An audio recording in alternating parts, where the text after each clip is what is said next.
Ram friends, Modiji Pakistan కి పెద్ద shock ఇచ్చారు. పాకిస్తాన్ కి మన దేశపు నీళ్లు వెళ్లడం ఆపేస్తాను అని 2016లో చెప్పారు. ఈ రోజున చేసి చూపించారు. 1960లో పాకిస్తాన్ భారతదేశం మధ్యన ఒక ఒప్పందం జరిగింది.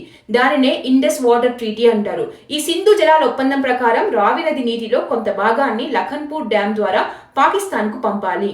అలానే పంపుతూ ఉన్నారు. కానీ షాపూర్ కాండీ బ్యారేజ్ కనుక పూర్తయితే రావి, సట్లెజ్ మరియు బియాస్ నదులపై భారతదేశంకి పూర్తి నియంత్రణ వచ్చేస్తుంది. ఓ ఈజీ కదా, డ్యామ్ కట్టేసి మన నీళ్లు మనమే ఉంచుకుంటే అయిపోయేది. ఎందుకు ఇంత ఆలస్యమైంది? ఈ ప్రాజెక్టుకు 1995లో అంటే 35 ఏళ్ల తర్వాత మాజీ ప్రధాని పివి నరసింహారావు గారు పునాది రాయి వేశారు. అయితే ఈ ప్రాజెక్టు పనులు నిలిచిపోయాయి. అప్పటి ప్రభుత్వం పట్టించుకోలేదు.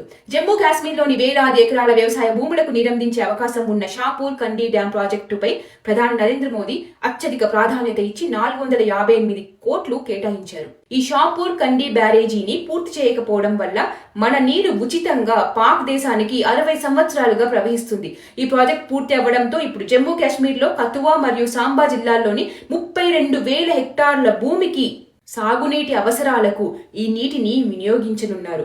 ఇంత ప్రాముఖ్యత గల ప్రాజెక్ట్ 60 సంవత్సరాలు ఎందుకు ఆలస్యమైంది?